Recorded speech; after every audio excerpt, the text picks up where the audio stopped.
Antonio Russo. He took his daughter, 5 years old, and sailed from Italy across the Atlantic Ocean to New York in a search of a better life. His wife had just passed away 2 years earlier. And as they were sailing across the Atlantic, at 2 a.m. one morning, people started screaming. People woke up out of their sleep, and behold, the water was rising very fast. And he, being a poor man, was in third class at the bottom where the water was rushing. And Antonio knew that his chance of survival is very slim. In fact, close to nothing. At that time, suddenly, there was a strong wind that broke open the window in a pothole. And it was just enough for him to throw his daughter, 5-year-old, squeeze her through that pothole out of the sinking ship into the open, cold Atlantic Ocean. As he looked around, he saw rescue ships coming. He knew that he had no time to go into the lifeboats. No chance for them. The water was rising too fast. But he saw lights shining, and he had little time but to decide immediately to throw his 5-year-old daughter out of the pothole. And let's show the slide now.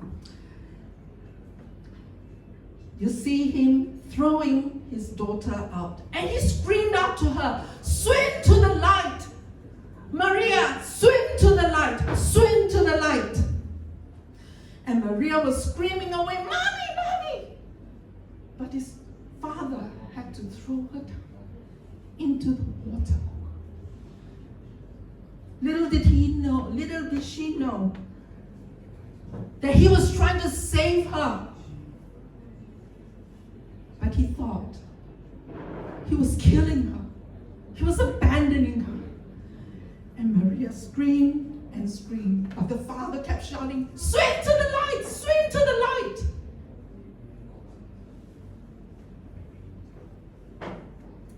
45 minutes later, Maria was found, cold with hypothermia, almost drowned. The rescuers covered with her blanket, brought her to the hospital, and she survived.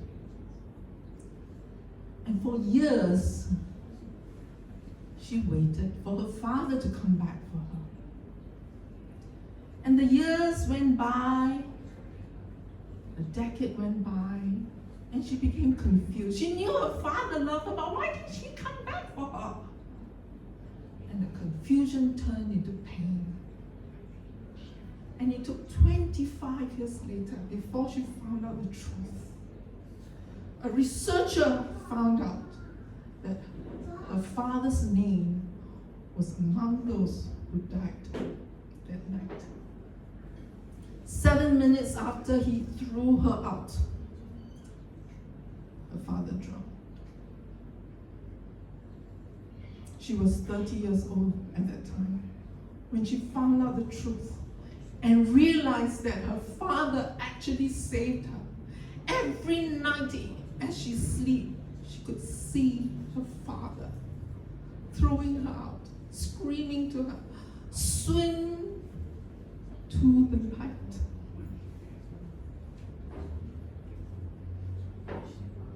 You know, her father sacrificed himself to give his daughter a chance to live. And she did live. She lived until 92 years old. She died in 2004. And when she died, she had children, grandchildren, and descendants, 31 of them. All because one man took the chance, threw his daughter down, saved her. Rescuers saved her too. And she lived. And many more. You know, today we're going to look at a Bible story where a man was not just asked to give to the proclamation, swing to the light, but he also had to be the little child to swing to the light. Here we see two separate entities, a father and a child. But we're going to look at a story in the Bible where a man of God, sent by God, was to give the proclamation, the truth, to proclaim the truth, as well as to demonstrate obedience. Without that obedience, the light would be missed and life would be no more. Today we're going to turn to 1 Kings chapter 12.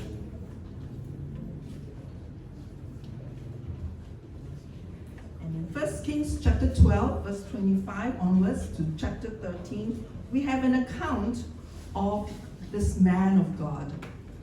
But it first starts with the story of Jeroboam. And you know, Jeroboam was king of Israel, the first king of Israel. In this account, we have Solomon. After he died, the kingdom split into the northern kingdom and the southern kingdom. And why did the split happen? Well, Solomon's son, Rehoboam, became king after he died, and this young Rehoboam was asked by Jeroboam and some other men from Israel, are you going to tax us so heavily like your father did? You know, Solomon had many wives and it took a lot of money to maintain them, so he taxed the people heavily. And so now the people say, will you tax us heavily or will you lighten our burden? So Rehoboam told Jeroboam and some of his men, he said, okay, come back to me in a few days, in 3 days' time. All right? And in the meantime, he sought the advisors of his father Solomon, and said, what do you think I should say to them? And they said, oh, you should lighten their burden, because it was really difficult. Rehoboam decided to turn to his young advisors, his peers, and his peers told him, oh, you should tax them even more. Who do you think Rehoboam listened to? The first or the second group? The second group. And so when these men, Jeroboam and his men, returned, Rehoboam told them, my father taxed you like my finger, I'm going to tax you like my waist, you know. I'm going to tax you so much more. And so Jeroboam and his men said, okay, you go your way, we go ours. And that's how the kingdom of Israel split 10 nations to the north and 2 nations, Judah and Benjamin, to the south. And now Jeroboam was king. And actually he was told by a prophet that he will be king of Israel. And so here, now that he's been made king, he became concerned that if the people of Israel were to go down to Jerusalem, where Judah is, to worship, they may turn back from the kingdom of Israel, and they may even kill him. So he thought to himself, I must not let them go down to Jerusalem to worship God. I'm going to make other places of worship. So he made a place of worship in Dan, which is at the northern end of Israel, and then Bethel at the southern end of Israel. So what he did was, you have Dan up there, Bethel up there, and one day as he was sacrificing here, you see him sacrificing what? A golden calf. Oh, okay, I got to do this. Yeah, all right. You see that he sacrificed a golden calf and established actually a false system of worship, a false day of worship, and he actually also had false priests. Now I'm going to give you a story briefly first, and then we'll go a little bit more in detail later on. Okay, so here is, you see the false worship. Here he made the golden calf and said, this is the God of Israel that brought you out of Egypt, you know. And then you see the priest there. And then what happened was this man of God came after that, and this man of God told him, you shouldn't do this. Okay? And so he cursed the altar, and Jeroboam pointed to the man of God and said, get that man. And you know what happened to his hand? It withered. And so now he saw his hand withered, and so he realized this man of God is not to be trifled with, and so he asked the man of God to pray for him. And the man of God prayed for him, and his hand recovered. Do you think that he really repented? No, because the Bible tells us that he continued going his own way and worshiped this false god. And so he had just prayed enough to ask the prophet enough to pray like he has repented, but he actually hasn't repented. And so the story goes that we have this prophet that now went on his way, and he was actually asked by the king to go to his house to eat, but he did not go because he said, God asked me to go straight home and not eat or drink at all. But the prophet, there was a prophet, a false prophet actually, that came and told him, oh, you can come, right? So the king invited him. This man of God knew that he's supposed to obey God. He resisted it first time. But later on, when there was a false prophet who came and told him, oh, come and eat at my place, he said, no, I'm to go home because God told me not to eat and drink, but to go straight home. And he knew that he was supposed to obey God, but he did not, right? And then later on, what happened was he went to the false prophet's place to eat, and a true message came from God. This time, it was to tell him that you will not make it home. And so as he went on his way, a lion met him. But the lion did not eat the man of God, nor his donkey. And so we find that this man of God died because he did not obey God. All right? So, where did this lion come from? Now, if you look at this map here, Israel is in the north, and Judah is in the south. Up there, you see Dan, and just below the name Israel in red, you see Bethel. And that is where the man of God went when he spoke to Jeroboam. And so as he was going back down to Jerusalem, which is the bottom circle, it's not too far away, which is in Judah. So would you think that that lion came from Judah? Okay. All right, let's turn our Bibles now to 1 Kings 12, and let's start reading from verse 25 to 28. And we see here Jeroboam. Okay? This Bible, 1 Kings 12:25 says, Then Jeroboam built Shechem in Mount Ephraim and dwelt therein, and went out from thence and built Penuel. And Jeroboam said in his heart, Now shall the kingdom return to the house of God.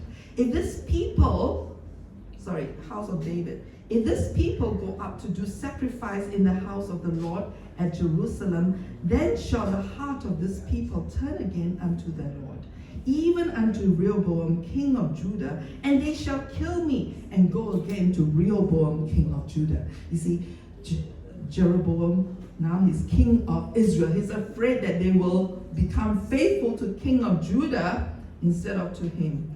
And so, verse 28, whereupon the king took counsel and made 2 calves of gold. 2 calves, why? Because one for Dan at the top and one for Bethel in the south of Israel. And said unto them, It is too much for you to go up to Jerusalem, too far away, Behold thy gods, O Israel, which brought thee out of the land of Egypt. What a sin he has committed, isn't it? And so, what do we see here? Jeroboam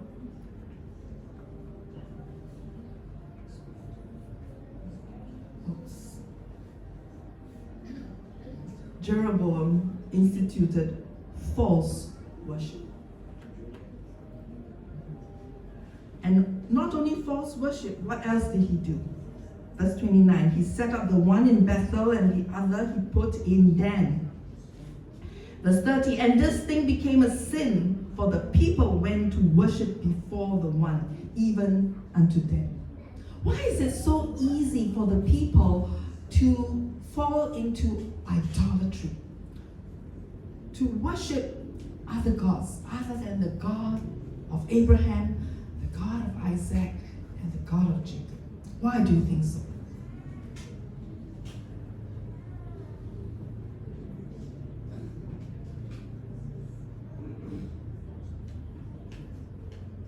They know that turning away from God is sin, right? Sin, the Bible tells us, is transgression of the law. Sin is rebellion. Sin is not trusting in God. Perhaps they did not have that relationship with God, right? And sin is also fun. Wasn't it fun to celebrate Christmas and, all this dancing around? Or it's fun having idolatrous worship. I can imagine them, reveling just like they did at the base of Mount Sinai. And so here you have idolatry. Jeroboam instituted false worship and idolatry. Let's look at verse 31. And he made a house of high places and made priests of the lowest of the people. Wow. Who are supposed to be priests in Israel? Or, before they split into two kingdoms, God told them only which tribe can be priests. The tribe of Levi. But now, what an insult. He made priests of the lowest of the people, which were not of the sons of Levi. So he had false priests, right? False priesthood. And now verse 32. And Jeroboam ordained a feast in the 8th month, on the 15th day of the month, like unto the feast that is in Judah, and he offered upon the altar. So now he also has a counterfeit day, because he's supposed to have the Feast of Tabernacles on the 7th month, but now he makes it the 8th month. 15th day, same thing, but 7th month become 8th month. There is a counterfeit day of worship. Now, does it sound familiar? And now it says in verse 32, I continue, he says, and he offered upon the altar.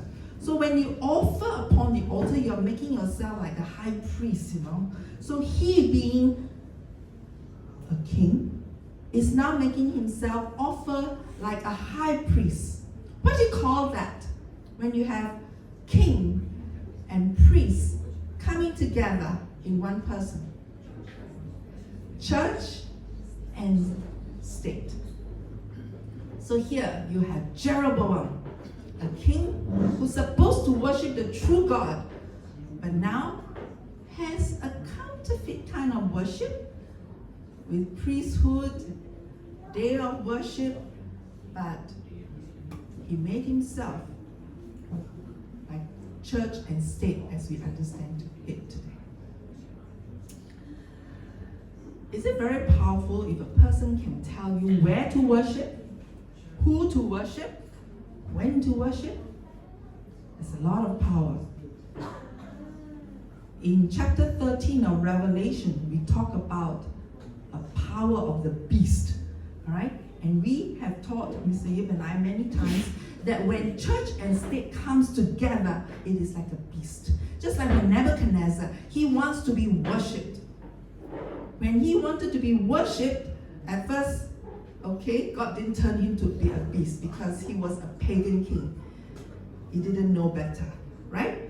I'm referring to the time when he threw Daniel's 3 friends into the fiery furnace because he instituted this golden image and made everyone worship it. He didn't turn into a beast at that time. But when he had a second dream, and this second dream had a tree that was cut, but the roots remained. And Daniel told him, worship God. Give glory to him. For in the day that you do not, you will become a beast. And so Nebuchadnezzar walked into his palace one day after the 12 months. He thought, ooh, this is a beautiful garden, hanging gardens of Babylon that I built by my might. All this palace and gardens. And what happened to him? He turned into a beast. Because here a king did not give glory to God. He again gave glory to himself, church and state. And he did not just become king beast for one day. He became a beast. You know the story, right? For how long? 7 years. All right? You know that. And so when church and state comes together, it's like a man wanting to elevate himself to be like God. He actually is like a beast. To God, he becomes lower than man. And so here we have Jeroboam wanting that power. So, do you think God is pleased? No. So he sent a man of God, right? God sent a man, we do not know his name, and imagine this man came according to the next chapter, chapter 13. 1 Kings 13 verse 1, it says, and behold, there came a man of God out of Judah. Judah was more faithful to God by and large. And so this man of God came out of Judah by the word of the Lord unto Bethel. And Jeroboam stood by the altar to burn incense. So this man of God was sent by God to go and rebuke Jeroboam for doing that. And at that time, he was about to burn incense. Do you think it takes a lot of courage to do that? To go before a king? Yes, right? Certainly did. Can you think of any prophetic body that God has raised in these last days to give a prophetic message? Yes? This message is found in verse 2. It says, and he cried against the altar in the word of the Lord, and said, O altar, altar, thus said the Lord. Notice that he did not cry against Jeroboam. It's like the king is given a chance to repent, And so, it was the altar that this man of God cried against. O altar, altar, thus said the Lord, behold, a child shall be born unto the house of David, Josiah by name, and upon these shall he offer the priests of the high places that burn incense upon thee, and men's bones shall be burnt upon thee. So he's making a prophecy that, there's a king called Josiah that will actually destroy this altar and burn men's bones on it.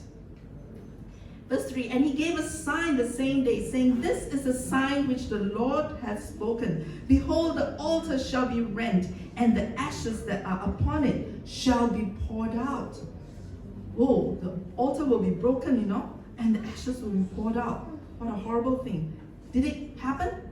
Verse 4 tells us, and it came to pass, when King Jeroboam heard the saying of the man of God, which had cried against the altar, saying, lay hold on him, right? So the king was very upset. And so we have here a message given to the king. And the king was upset about it. What do you think he'd do?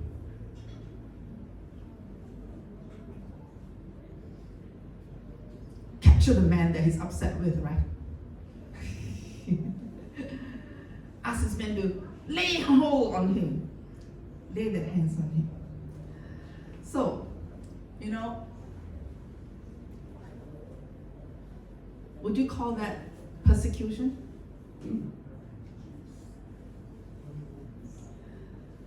God has raised a prophetic body to proclaim the message sent by God. And we do have a message as Seventh-day Adventists. A message or what? Revelation 13, 14 to what? To proclaim the beast and its mark. And God has identified this group of people in Revelation 12:17. Are you able to recite that from memory? Let's say it together. Revelation 12:17. And the dragon was wroth with the woman, and went to make war with the remnant of her seed, who keep the commandments of God and have the faith of Jesus, or have the testimony of Jesus. Okay, so here we have a remnant. We have a remnant, right? I want you to see the correlation, the parallel between this account given to us in 1 Kings and us today as a people. Just like Jesus, when he said, as in the days of Sodom and Gomorrah, so it shall be in the days of his second coming. As in the days of Noah's Ark, right? There are parallels, there are stories, there are accounts in the book of Genesis and in the Old Testament that will teach us about what we are to be or what we are to expect at the end of time. So here you have a remnant body. You have a remnant people that keep the commandments of God, and what else? Have the testimony of Jesus. And when you have the testimony of Jesus, what is the testimony of Jesus? In Revelation 19:10, what does it tell us? The testimony of Jesus is the spirit of prophecy. Okay? In Revelation 14:12, it tells us that here is the patience of the saints. Here are they that what? Keep the commandments of God and have the faith of Jesus. So keep the commandments of God is one characteristic, and the other one, the faith of Jesus or the testimony of Jesus, is the spirit of prophecy. There is a message to proclaim. And the message is found after Revelation 12, Revelation 13, Revelation 14. You have the three angels' message. There is a message to proclaim. And there's persecution also that comes with giving the message. Was this man of God in this story faithful in giving the message? In 1 Kings 13, he came and he gave the message, right? He was faithful in doing that. He had the courage. He came to the king and he did it. The king tried to catch hold of him, but the hand withered. What is this meaning of this withered hand?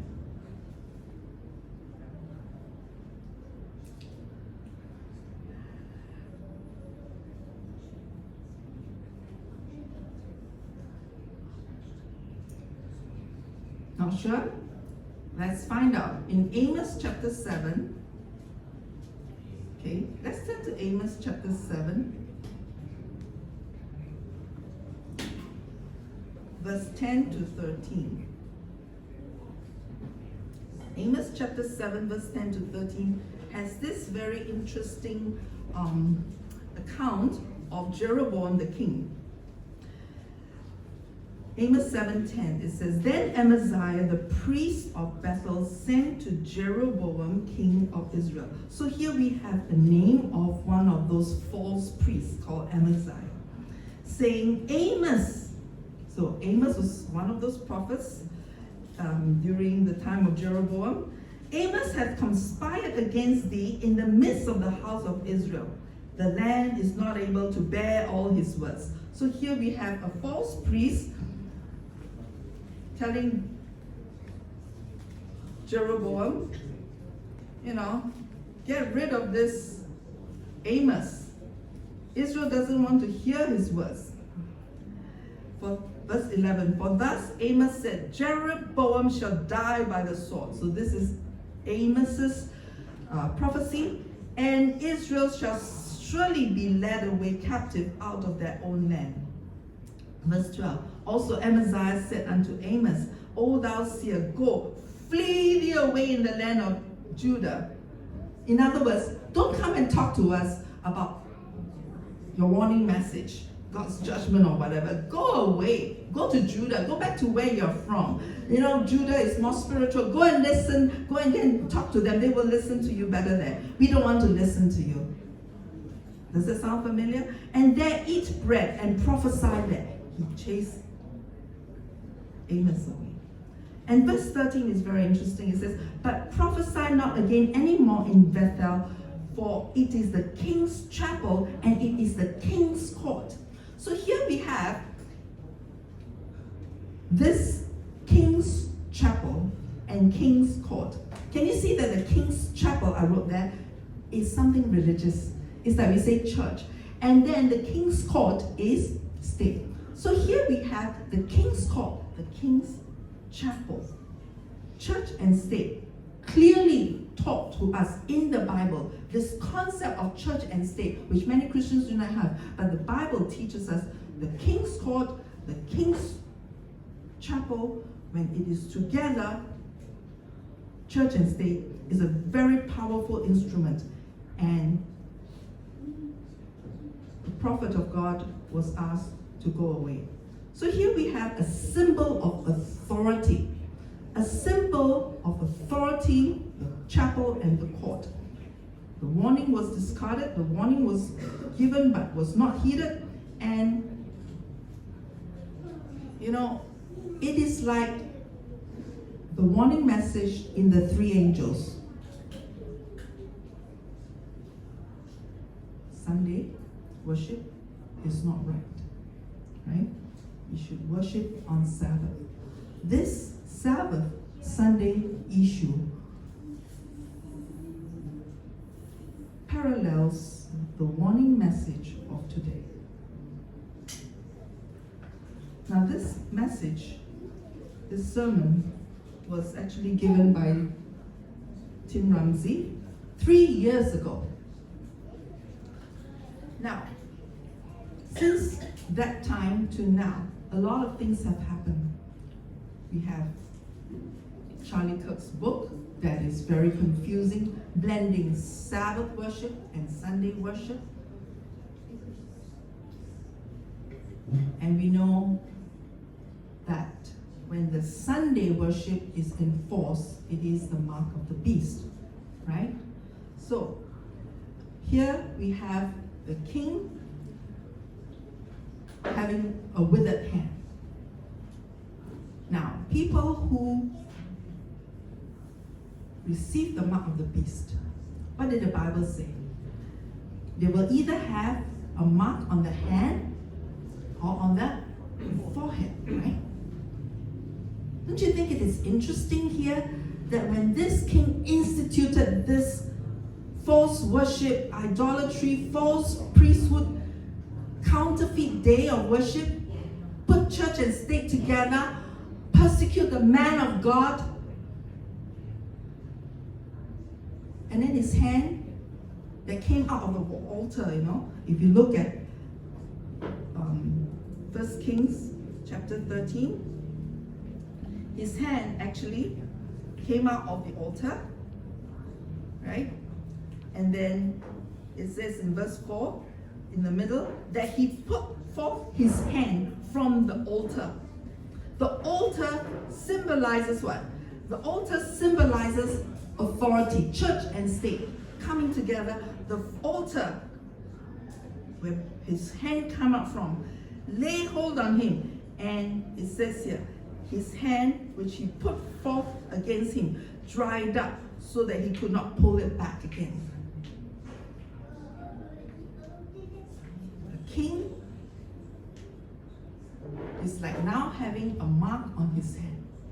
Do you know of another king who tried to, because he's a king, offer sacrifices, was resisted by the Levites because he's from the land of Judah, and now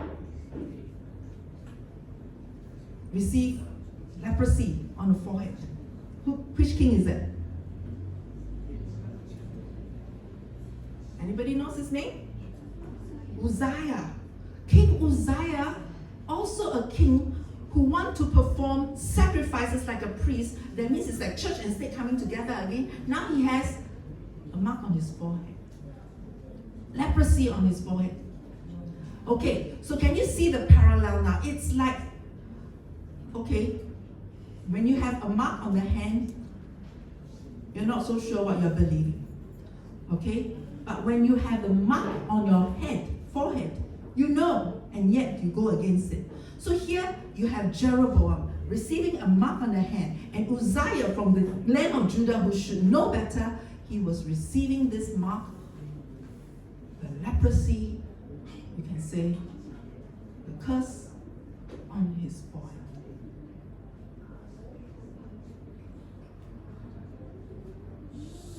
So here we have the withered hand of Jeroboam. Let's look at verse 5. And it says, the altar also was rent, and the ashes poured out from the altar, according to the sign which the man of God had given by the word of the Lord. So, there's a sign there. The altar was rent, the ashes were poured out, just as the man of God said. And so the king prayed, right? And his hand was restored to him. Prayed just enough of that. And the king said in verse 7, come and eat with me. Okay. So the hand was restored. Let's go back to the hand that was restored. Is it like a health ministry that we have? All right. So the remnant of the man of God had a health ministry. Okay. And now, what is the next work that the remnant of God is supposed to do? The man of God, which represents the remnant, had a health ministry. He's supposed to demonstrate what we say just now, obedience. Right? So the man of God was asked not to eat or drink, go straight home. So when the king invited him in verse 7, come and eat with me, refresh yourself, I will give thee a reward. He was very clear about the instructions given to him by God. And so in verse 8 it says, and the man of God said unto the king, if thou wilt give me half thine house, I will not go with thee, neither will I eat bread nor drink water in this place. So the man of God was very sure that he's not supposed to do that. Because it says in verse 9, for so it was charged me by the word of the Lord, saying, eat no bread, nor drink water, nor turn again by the same way that thou camest. Alright? went another way and returned not by the way that came to Bethel. Now, the story would have ended here very nicely if that's the end of the story, right? What happened after that? This man who obeyed God, knew clearly the commandment, even healed the king's hand. Now there is a false prophet that came. And for those of you who are not so sure of the story, the false prophet told this man of God to come and eat at his house. Man of God said no. He gave the same reply to the king, I'm not supposed to go and eat, I'm supposed to go straight home. And now the false prophet, look at verse 18. He said unto him, I am a prophet also as thou art. And an angel is lying, okay? An angel spoke unto me by the word of the Lord, saying, bring him back with thee into thine house, that he may eat bread and drink water. But he lied unto him. What does this verse 18 remind you of? You know, God has given a command. Don't eat, don't drink, go straight home. And this other message is contradicting God. Does God contradict himself? No, right? And here you have this false prophet trying to persuade him. Can you think of another occasion where somebody tries to contradict God's command? Snake. The snake. Yes, it's the serpent. Try to talk to Eve and get her to listen to the snake instead of to God, right? Contradict what God said.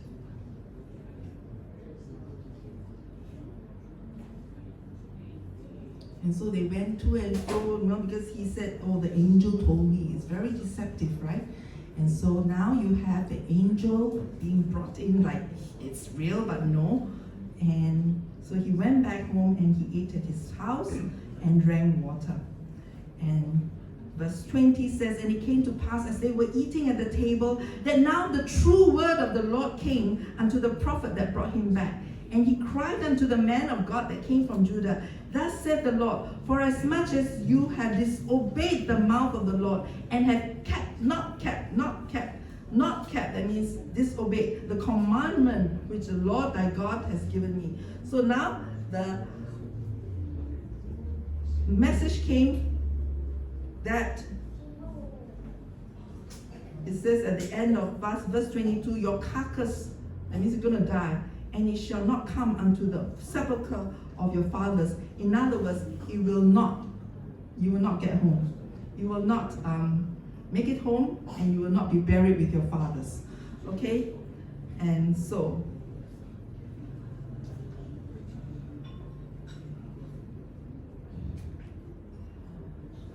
are we told to beware of false prophets? Have we been told as Christians to beware of false prophets?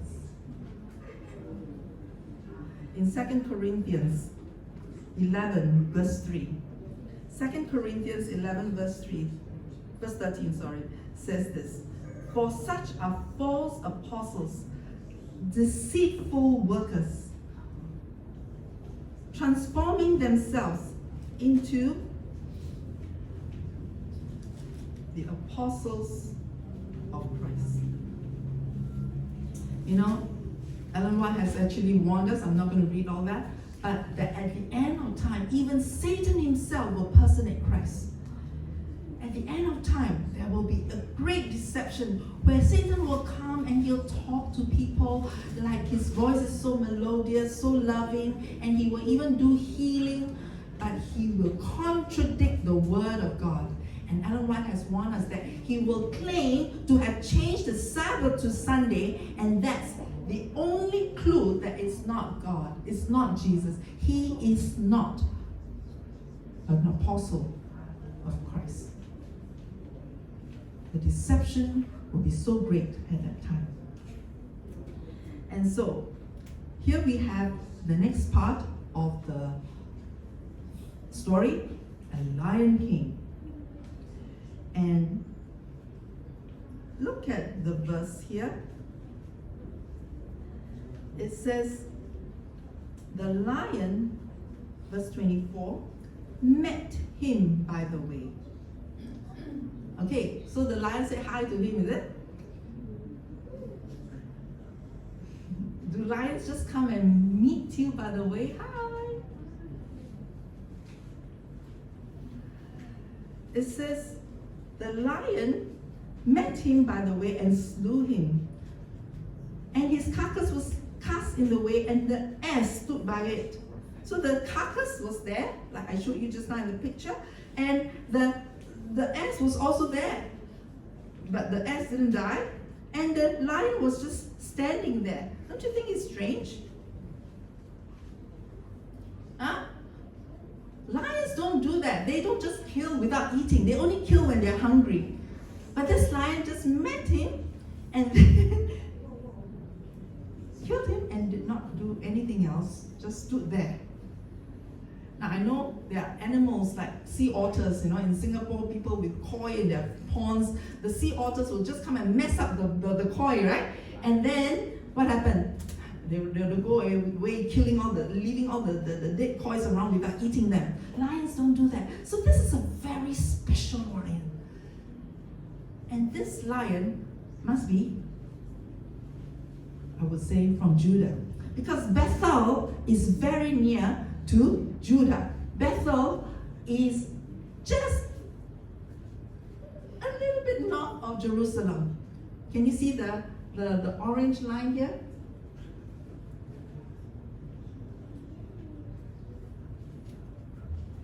He's on his way home. He's probably just entering the land of Judah, and a lion came and met him there. So this is a lion of Judah. Now, who do you think this lion is? Representing Jesus. Now, in the other stories of the lions, when we think of lions in other stories, what do you think of? Maybe Daniel in the lion's den? Or Samson tearing up the lion, right? When Samson tore up the lion, he was faithful to God at that time. He had the power of the Holy Spirit to kill the lion. And when Daniel was in the lion, and then God delivered him, and when he came out of the lion's den, he said, I was blameless. God preserved me because I did no wrong. What does Revelation 14 verse 4 to 5 tell us about the remnant people of God? Let's turn our Bibles to Revelation 14 verse 4 to 5. It says here, these are they which were not defiled with women, for they are virgins. These are they which follow the Lamb whithersoever he goeth. These were redeemed from among men, being the firstfruits unto God and to the Lamb. And in their mouth was found no guile, no fault, for they are without fault before the throne of God. Now you know, my dear friends, God has raised us as a people to proclaim a message, but also to demonstrate obedience. Now, I'm not talking about faith and works, right? We dealt with that during Sabbath school this morning. And today's song service, the choice of songs, I surrender all, hark the voice of Jesus calling, and the special music also, Jesus is coming back. Are you ready for him to come? They all tie in very well with today's sermon. Jesus is coming back. The Lion of Judah is coming to meet you. Are you ready to meet him? Have we been faithful to him?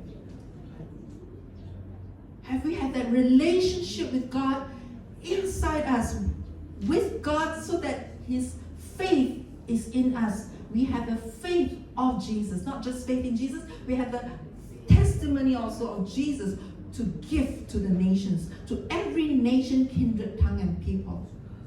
Now we may be proclaiming, but if we do not have obedience like this prophet who disobeyed God,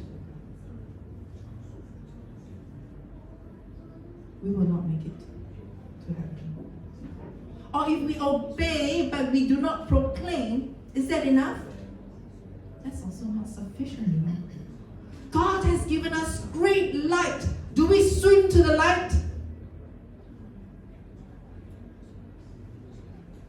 The light is Jesus Christ. He's the one who rescues us, who will save us.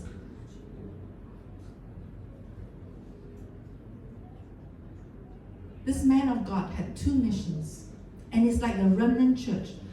A mission to proclaim and to obey. He did not finish the mission properly. And it's sad.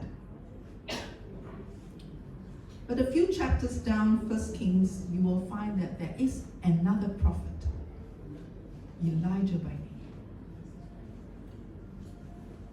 who proclaimed and who obeyed. And God took him to heaven. He didn't die.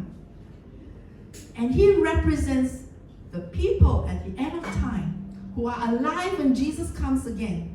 He represents those who have been faithful in proclaiming the message and who have been obedient.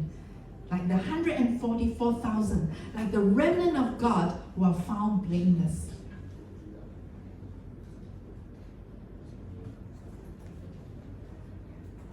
Which side? Who would you want to be like?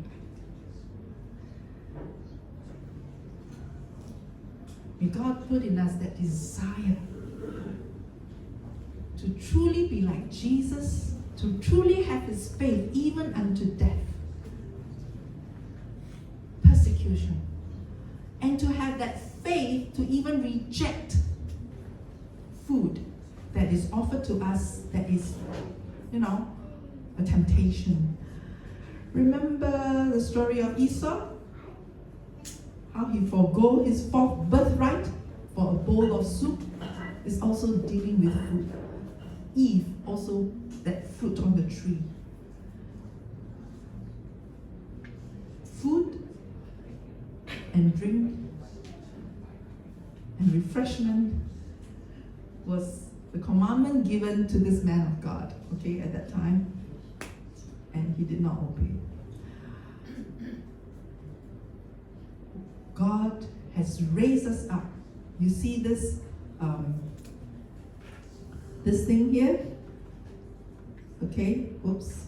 God has raised us up. You can switch it off now. It's okay. God has raised us up as a people to give a message.